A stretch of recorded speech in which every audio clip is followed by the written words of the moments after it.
You are the spell that you're casting, baby. You are the spell that you're casting. You are the spell that you're casting, baby. You are the spell that you're casting. You are the spell that you're casting. You are the real that you're casting, baby. You are the real that you're casting. You are the real that you're casting, baby. You are the real that you're casting.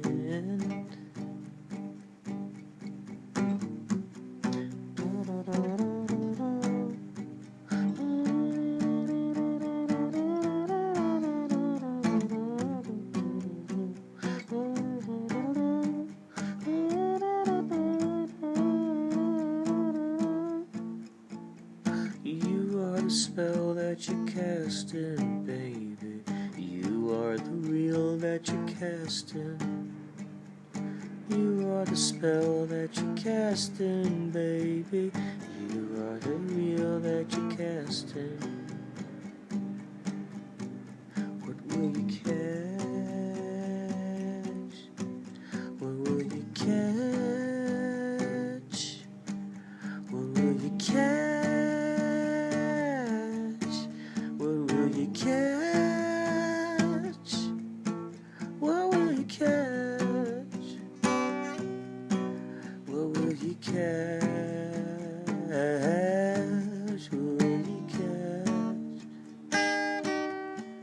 What will you catch?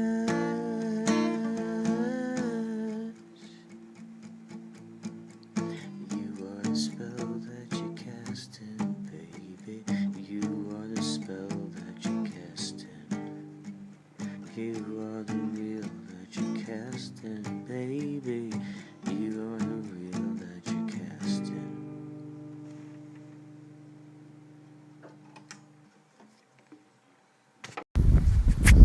This is John for Inspirado, Projecto. I'm going to say hi to people and see how many people say hi back. Hello. Hi. Hey, there we go. That's one. That's one.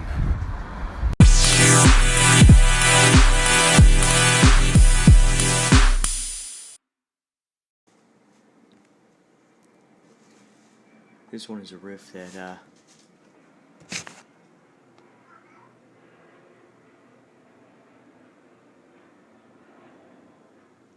has been bumbling around in my antenna through the years.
I'm loving the theme tune.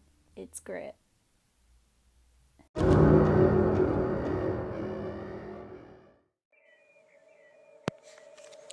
What you just heard right there was a voice message from Bedtime Stories Podcast.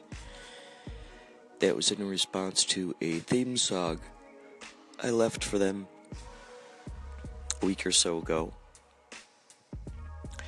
Check them out, Bedtime Stories Podcast. Also, we heard a little giblet near the beginning there from John Garside from Forgotten Tales.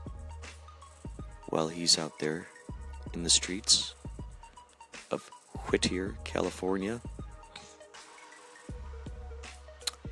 If you'd like, you can subscribe to this podcast on iTunes. Perhaps that's how you're listening to it right now. If you're listening to this on Anchor,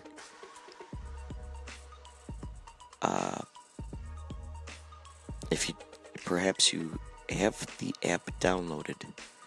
In which case, that means you can collaborate with me if you like. You can go to my podcast within the Anchor app, and there should be a little spot on there that says message. You can press that button, leave a message for me, and I'll put it on this podcast. That goes for any of you who don't have Anchor, too. You can email me at inspiradoprojecto@gmail.com. Send me your audio files. Send me your found poetry. Send me your grocery lists. You can read them. Send me your child speaking gibberish. Send me the sound of a street musician out there in the alley. Send me the sound of your cats talking. Send me the sound of you eating your cereal up close.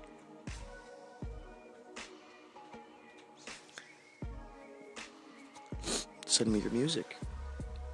I'll credit you. I'll do it.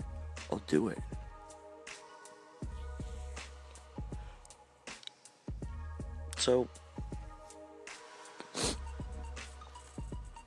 you don't know what's going to happen next. You just never know. Could be anything.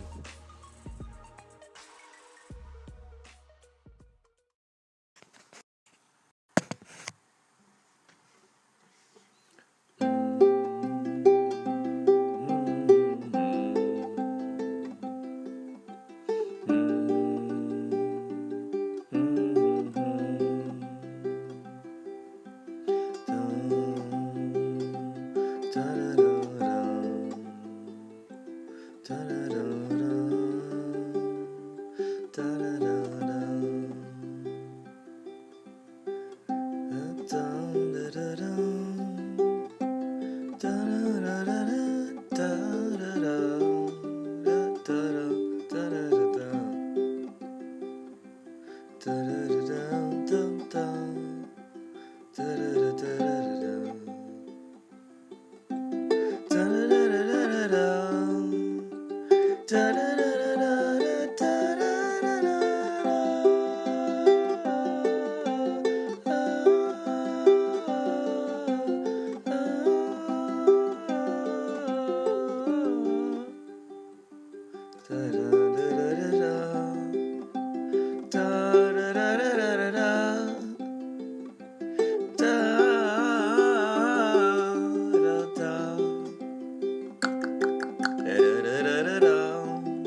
Heather.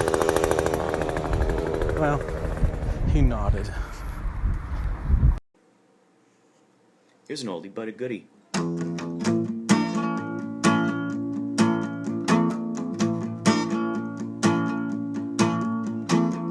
What keeps me alive, what lets me breathe, what lets me cry, what lets me grieve, what is up its sleeve. Who can I count on better than me to teach myself true bravery? How can I best be? How can I best be me? Great unknown, you have shown me there's more you than me.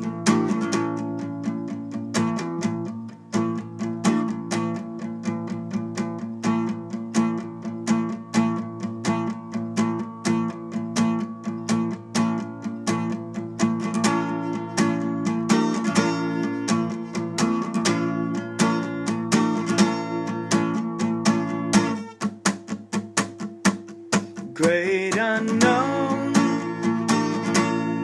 you have shown. Great unknown, you have shown me there's more you than me. Me, there's more you than me. Me, there's more you than me. Me, there's more you than me. Me, there's more you than me. Me, there's more you than me. There's more you than me.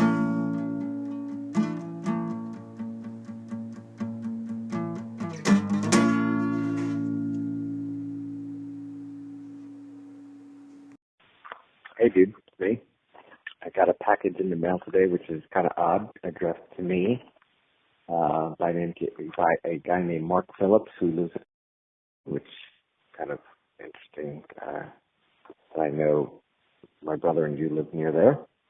And it's awards from JPL, actually to a guy named Paul Van Dam.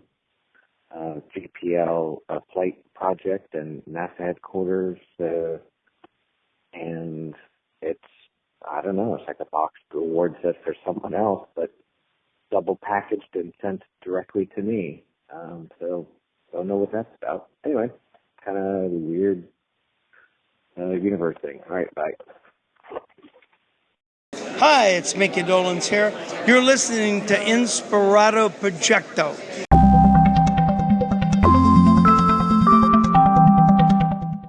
The theme, or is it just whatever's going on in your brain that day? The main overall theme of this podcast is that it's embracing the act of creativity, the process of creation. Okay. So it's very sloppy, very stream of consciousness, very schizophrenic at times, because it's my way also of being able to utilize characters and stuff that I would previously just do with my friends or my family, and so it's because it's such a fun, intimate kind of thing. Whatever ideas pops in my brain. I mean, it's like a lightning bolt for, like, this one is filled with a bunch of riffs, a bunch of songs on the ukulele and guitar that just pops into my brain, and I'm like, okay, you know what? Let's explore this in real time. Right, so this is kind of like a journal. This is kind of like a way for you to get anything that you're coming up with, or your creativity, to be recorded in some way, so that these ideas just don't disappear off into the ether, right? You need to have That's a record. a great way of putting it. Yes, because I used to write down in the books, and I'll still bring this book with me because I like to draw on it. So I used to write down the ideas, or sometimes I would just record it into my regular just recording app or whatever.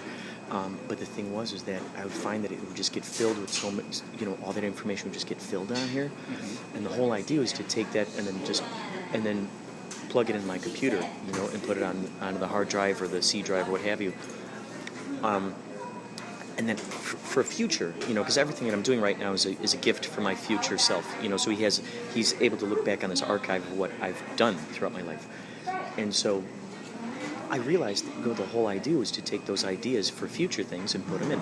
Well, I found out that I was hardly ever using those. And as soon as my buddy Lawrence told me about this app, I'm like, okay, this now becomes, because now it's trapped, it's encapsulated, it's a time capsule that's now in here for this particular moment in time. And it's time-stamped. You're never going to forget that. Like with a notebook, obviously you've got to record what day you put those ideas in there.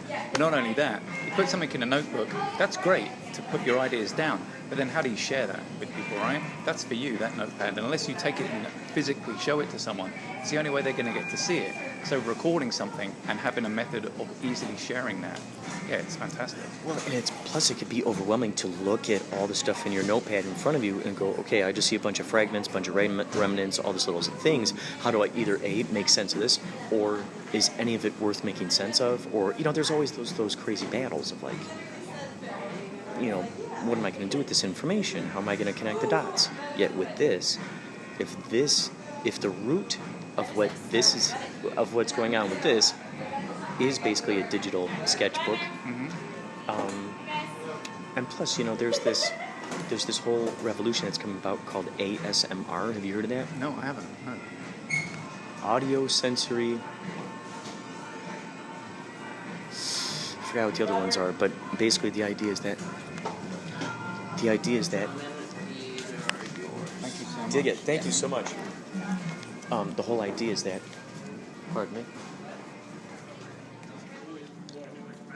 So it's sounds that are designed to be heard in headphones.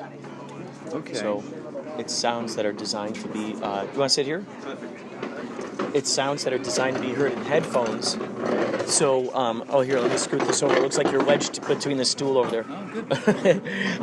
But there's sounds that are designed to be heard on headphones. So, like these people on YouTube, I noticed, they'll use these microphones that are like surround sound. So they'll go behind this side, go around that side, and they'll crinkle like maybe a potato chip bag, or girls will paint their nails and stuff like that. Or all those little tiny, or take a comb and go through each tooth. And so it's playing with the senses of the ears and really getting you right there intimate with it.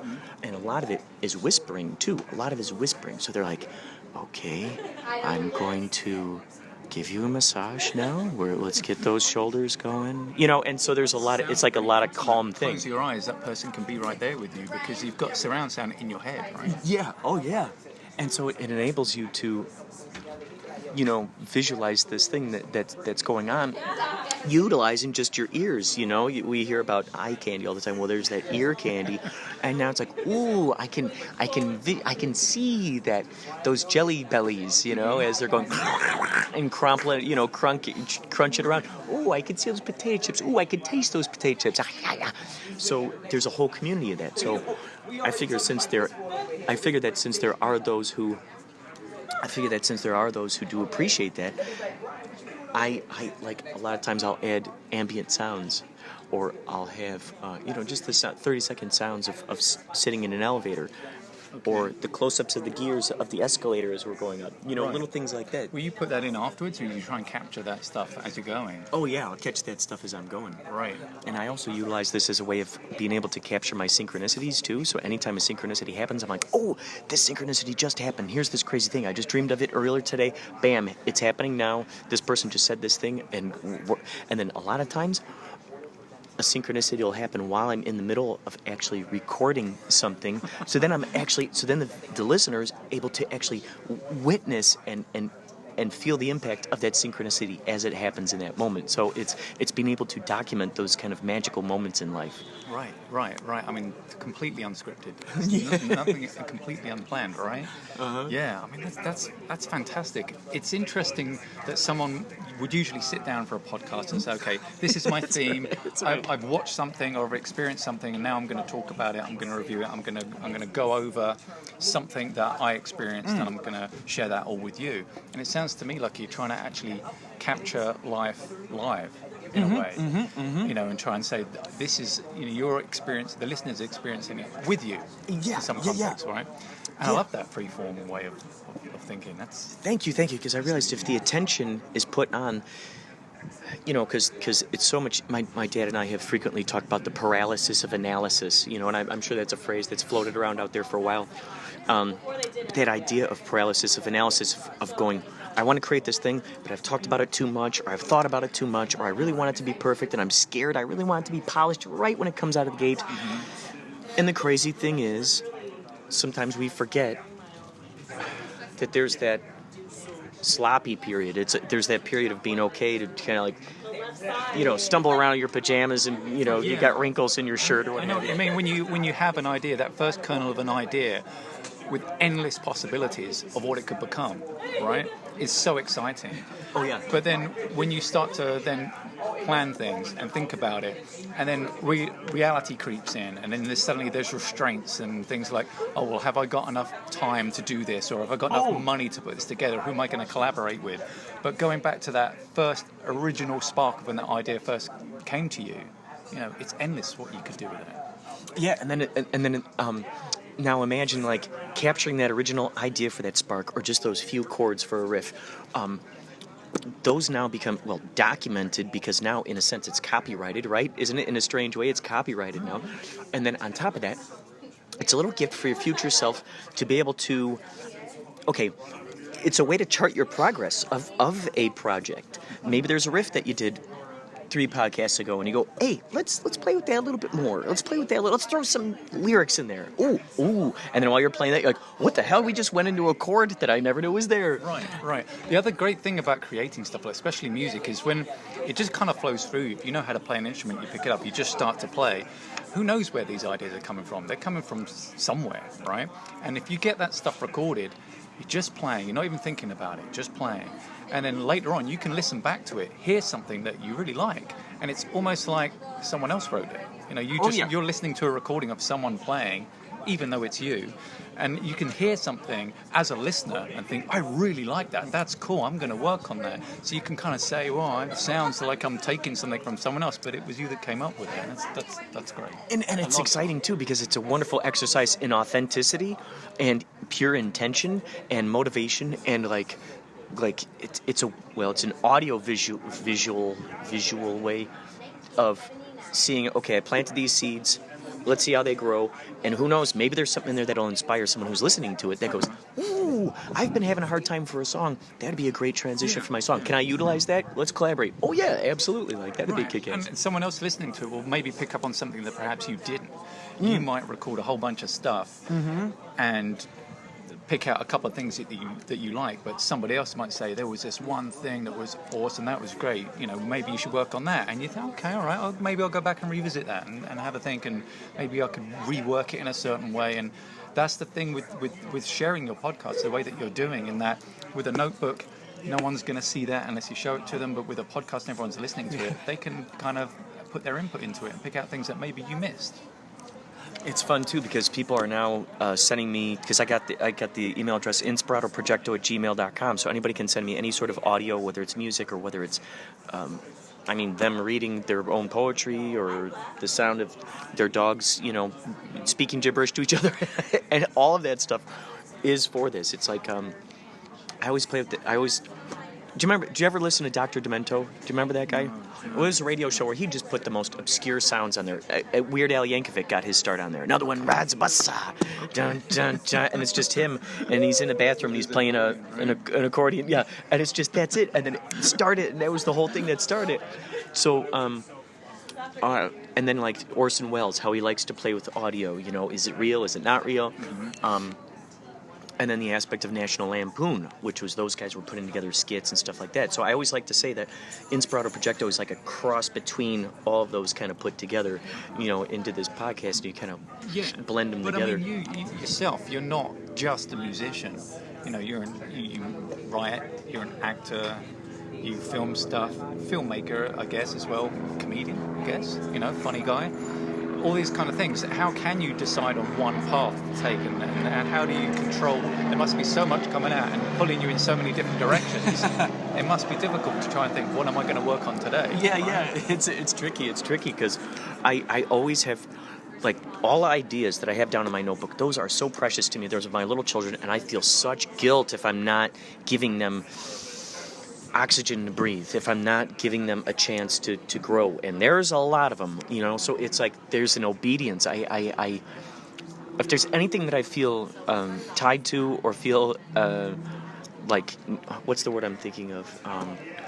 What's that word where you feel like you're accountable? I'm accountable to these ideas, and it's sometimes I'm like, I feel like, you know, I must get these things done, because otherwise their feelings will get hurt. Do you feel that way too with your ideas? You mean, you gave birth to them, you got to feed them, right? They're your responsibility now, okay?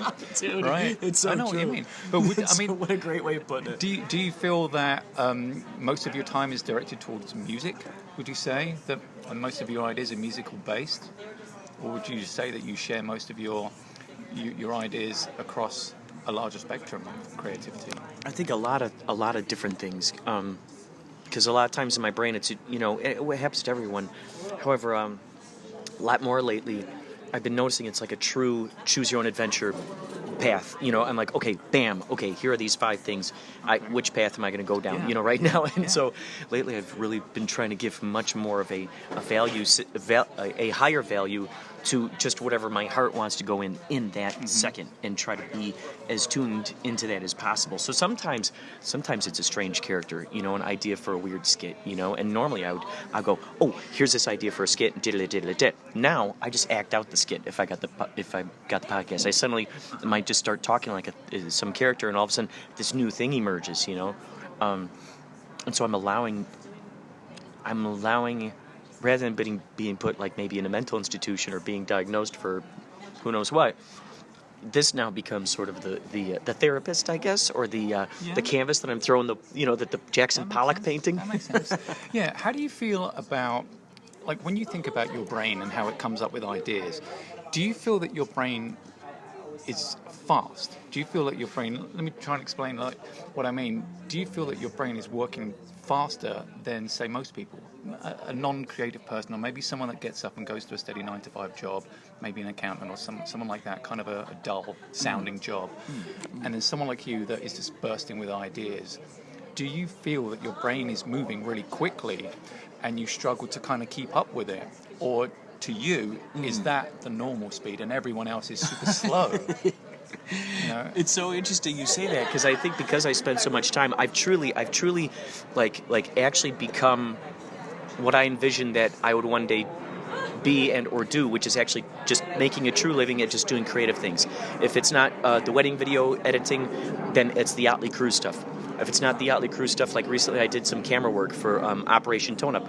So it's great. So I can actually truly now say that I'm living an artist life. Now, what goes along with that is that I'm home, you know, a whole lot. And so what goes along with that is that I spoil my heart in the artistic directions that it wants to go in. And so because I've spent, I let it off the leash, and I just see, okay, where do you want to go? Lewis and Clark, where do you want to go? Let's just, you know, let's go in that direction. You're asking me for a direction, let's go that direction. Or it goes, we want to go here, and I go, okay, let's see, where are you going? Where are you going? Let's see where you're going with that. And so I think what's tricky is that because there are so many ideas, I want to give such I have such an allegiance to them that sometimes when I'm talking with people, it's I speak very, very fast sometimes, and I think sometimes it's tricky for folks to keep up with what I'm saying, which is unfortunate because here I'm giving this message. Obviously, I want it to be heard, and I want to have a discussion about it, so I'm learning to slow it down and not be afraid that the ideas are just going right past me. Right, but I mean the opposite scale of that, and I've suffered before when I've sat at home and thought, I've got nothing. I've got nothing right now. I can't think of anything. I can't think of a project to work on or some music to do. That happens, and that's a horrible feeling for someone that likes to be creative. That's a horrible, horrible feeling. And I'm guessing that you're lucky and that doesn't happen to you often. It sounds to me like there's always a fresh idea on the way. Yeah, and I think plus too, ever since now that I got into this habit of making the podcast, since I give every idea that's on the tip of my tongue a dance floor to just, here's all the elbow room, there, go ahead and break dance, show us what you got there, the backspin or the centipede or windmill. And so I just give it, because I give it what it wants to do. Now when I don't have the podcast running, all these ideas are coming to me, so I'm either writing them down or I'm talking out loud to myself a lot more. I would say a thing that would help a lot is, ever since my car died, I've had to take public transportation. So I'm in the buses, I'm on the subways, I'm out there in the world talking to just tons of people all the time. And as a result of just being out there, walking around, being near nature, being, foot on the street kind of thing, you get a lot of ideas that way too, as well. So if you see someone interesting like a stranger, would you approach them? I've been doing a lot more lately. Really? Yeah. Yeah. Have you had any interesting encounters doing that? I interviewed a girl who's working at this place called Liberate Emporium, and they had all these great stones and crystals and all this stuff. They had practitioners in the back who would teach it, about past life regression and how to, Reiki healing, all kinds of stuff like that. And I was looking around, and I was just looking at these stones, and bam, I look at this one stone, and it's called the Rainbow Moonstone, and it's for synchronicity. And I go, I'm getting this. Like your thing, right? I'm gonna get this thing. And so I went up and I had a discussion. I'm like, okay, since I'm talking with you, let's make a podcast, huh? She's like, oh yeah, sure. So I interviewed her. We were talking about synchronicities. She was telling me about what she loves about synchronicities. I was telling her what I love about synchronicities. We were talking about the Rainbow Moonstone. Ever since I was a little kid, I was always fascinated with Roy G. Biv. The fact that you can make a name out of the rainbow, Roy G. Biv, has always been such a fascinating thing. So this Rainbow Moonstone, I'm like, oh my gosh, that is so cool. And just the way that it looks, I'm getting this thing. But it was great to be able to learn. Every person now that I walk down the street is a new possible, just treasure trove of information that I can learn from. It's crazy now that just how different I'm looking at my world. It's now like a video game, or it's like a cartoon or something now. Every person has now become a possible guest on my, this is a radio station that I'm taking with me, so to speak. That blows my brain. Right. And a lot of people like their own little bubble. They like to stay contained in there. They don't want anyone to penetrate that. But it is fascinating out there. You do see people walking along the street and you think, I want to know what their story is, right? But so many people are shy, or they wouldn't have the courage to just approach a complete stranger and say, hey, can I talk to you for 5 minutes? So if you do have the courage to do that, oh my God, the kind of things that you can discover, right? Oh, it's so funny too, because this podcast has given me the license to do that. This is my magic wand now. This is now abracadabra, and I wave it near this person, and they're going to give me this extraordinary information. And it's crazy. Some people really want to tell their story. Some people want to be heard. Some people would say, hey, no one's ever asked me about myself before. Everyone's always talking about themselves, right? So someone comes up and asks me about me. Yeah, hell yeah, I'm going to talk to them. And it's fun too, because every Uber driver, now I get in the car, I get this running right before I get in the car, and I'm interviewing them. I'm sitting like this, and I'm pointing it at them. And this has a pretty good microphone, especially within a car. In there, it's made for keeping out sound, so it's kind of like a sound booth. So I just point it at them. I'm like, oh, tell me some more about that, or what are your passions, what are your talents? So I want to get their mind out of the car, out of the vehicle, out of this hamster wheel, and into that thing of oh, I always loved doing that. Oh, and getting them talking, reminiscing about nobody was born to, I want to grow up to be an Uber driver. Right? I've got other kind of dreams going on. So I was going, what about your bandmates? Have you interviewed any of those guys? I've been interviewing those guys more and more. Yeah. I'll do behind the scenes stuff with those guys. Paulie will be doing his saxophone scales, and I'll record that. Or they'll be doing some silly thing, and I'll just put the microphone in there and get them talking.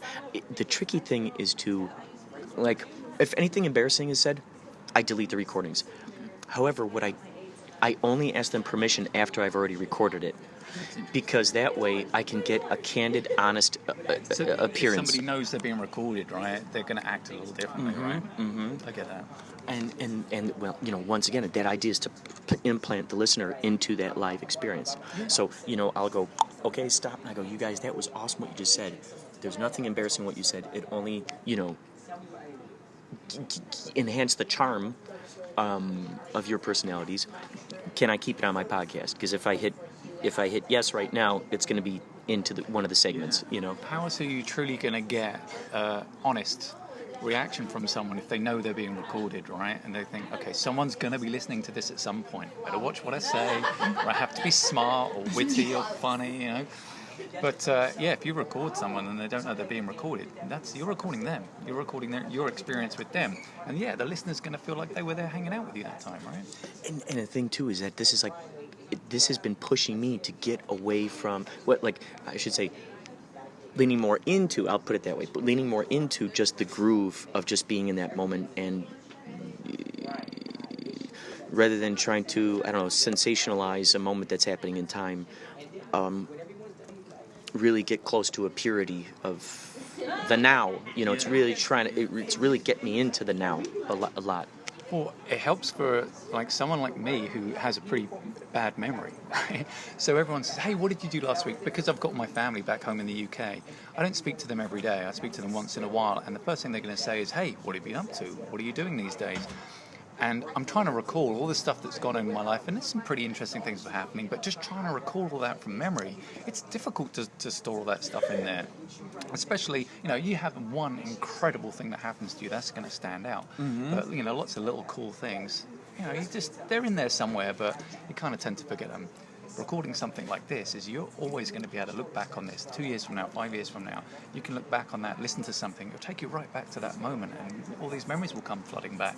You're creating nostalgia here for yourself in later life. That's right. Long ago, I can't remember when the revelation first struck me, but it dumbfounded me, that idea of people being in their deathbed, their final days in their deathbed, and all the regrets they're thinking about, all the stuff they wish they had done. And I brought myself to that place, to that future self, and go, okay, I want to give him good stuff to think about while he's laying there. I want him to have fun memories, to go, you know what, I instead of living with the regret of, oh, I wish I would have done this, or why wouldn't I just get up on that open mic and go ahead and sing this song, or, let's give him gifts. Let's give him things so he's happy about the decisions that he made in his life, and go, okay, I made that decision, but I can't constantly take a crap on that and, for the rest of my life and hold on to this grudge. Let's do this thing, get it over with. We know it's an experiment because you don't know what you've carved until you start carving. So I might as well start carving and see where it ends up and go. Then I look at it. Then I go, oh, look what I've drawn, That's smart. That's really smart. I mean, everyone knows how bad regrets are. And when you look back and feel like you've wasted time, So for you to look ahead and say, what will I regret in the future? What do you think I'm going to regret? And then you can go, right, let's sort it out now, right? Let's make sure that doesn't happen now. A little exercise I do from time to time, I feel like I'm crazy when I do it, but I kind of think let's say something bad happens to you, you get into a little car accident. And you always look back and you say, oh, I wish I could go back 10 minutes before that happened and I'd do something differently to prevent that from happening. Sometimes I'll sit there and think, okay, imagine I just had something bad happen to me, but then I was able magically to time travel back to this point before it happened. How happy I would be that I'd erased that bad thing from my life, and I would be super happy right now. Oh. And I kind of pretend something bad that hasn't happened to me has been erased from my life. Incredible. And then it kind of gives you this injection of happiness. Oh my God, that's incredible. Even though nothing really happened. That's right? astounding. So you're giving yourself that opportunity to choose a parallel universe version. Yeah. And I'm kind of saying, right, let's pretend I've just traveled back in time and I've erased it from my memory. The bad thing never happened, and now I'm just going to carry on with my life as if that bad thing never happened. And then I'm happy for the rest of the day, right? It's brilliant because it's giving yourself permission to redefine an experience and go, you know what, man, I'm co-signing on your decision. You go ahead and you erase it like it's a erase board. Let's draw something else in there, something you're satisfied with. Keep that picture in your brain. It's kind of weird in that you're imagining something bad that hasn't happened to you. So like think of something awful that could happen in your life. Right? Think about it, and then give yourself just a minute to imagine that it has happened. Oh my God, you start to feel really down. Oh my God, that, you know, if you had like a pet that died or something. Oh my God, I feel awful right now that my pet died. And then you can tell yourself, hang on a second, that thing hasn't happened. And then suddenly you cheer yourself right up and you feel great. That's brilliant. That's an awesome way of reality hacking, like the idea of even gratefulness too. Reality hacking, I like that. That's a good term. My buddy Bob Pagani, he coined that term because he's like a media hoaxer. Okay. So he was friends with Andy Kaufman, and he's friends with Alan Abel. Alan Abel did a lot of media hoaxing way back in the day, and so Alan Abel successfully faked his death over the course of a weekend. Andy Kaufman found out about this through Bob, and Bob goes, okay, let me introduce you to this guy. So Alan Abel taught Andy Kaufman everything he knew about faking his death. And he grilled him and grilled him and grilled him and grilled him. So this is one of many reasons why people think that Andy Kaufman faked his death. So Bob Pagani continued doing these crazy media hoaxes. Like he and Alan did this hoax where he was an out-of-work truck driver named Bob Pagano, and they went to this little tiny town, and what it was a publicity stunt for a book that this motivational speaker, so he paid him $2,000, and he goes, whatever you don't spend here, obviously, I'm going to pay you to do this stunt. I'm going to give you whatever you don't spend, you keep the rest of it. So what they did was they went into, they knew that there was a lottery that was up in the air, okay, this lottery ticket, someone won. They go into the small town, and Bob, whispers to the owner or the manager. He's like, okay, listen, please don't tell anyone. He's like, but I want to buy everybody's dinner in here, and there's probably only like 12 people in there, right? So and he had $2,000 in his pocket, so it's like, so he's like, I want to buy everybody's dinner here. I just won a lottery, okay, but please keep it on the down low. Where's your restroom? Oh, it's over there. Okay. So he's like, okay, I know that this is going to start getting through, squawking and squawking. He said by the time he got out of the restroom, there were 2 camera crews. They all interviewed him. And the whole publicity stunt was that he's like, I found the winning numbers inside this book. I found it in this book. So the whole thing was a publicity stunt, so people bought that book and go, oh, I need to get that book. So he's like, oh yeah, I found it in this book, and like, I never would have thought something like this would have happened. So they realized that they I guess they didn't make the announcement for the winner until after the weekend, so they had that whole weekend to play with this thing. Good book sales that weekend, right? Oh my gosh, dude! And that was the great thing, because it went skyrocketed. These and book even sales. if these guys find out eventually that they've been had, there's no hard feelings because they all had a free lunch, right? Yeah, absolutely, absolutely. They all got a free lunch. Yeah. Yeah, that's a great idea. I like that kind of stuff, And you see these practical joke TV shows and stuff like that, but like this stuff that's like in real life, yeah, that's funny. And it's not making anyone look, not embarrassing anyone. It's not going to, hey, look at this idiot. A little bubble pops up. It's some. It's not mean spirited. Yeah, it's not mean spirited. Yeah, it's just pure imagination. It's just pure playfulness and imagination. Yeah, I love stuff like that. It's inspirational. It is. It makes you think, how much time that you can waste if you just have a 9-to-5 job, if that's your life, And I've been stuck in that for many years because you get to a point where you have certain bills you need to pay, and obviously everyone has rent to worry about and things like that, and you get used to living a certain way of life, and if you take a nice holiday and go somewhere fancy and all that kind of stuff, you get used to that way of life, and then suddenly you're stuck in the circle. Well, I've got to go to job, I've got to go to work to afford all this stuff. Oh yeah. But there's a whole bunch of people out there just living life in a completely different way to the rest of us. Oh yeah. It's fascinating to see that kind of stuff. Oh yeah, it's so fun just to think like for instance, there was a. Oh, okay, hold on. I'm gonna hit stop on this, and I'm gonna continue to record, because sometimes when people call, I'm in the middle of a podcast. It stops the podcast. I'm gonna stop this while we're ahead, but I'm gonna come back for sure.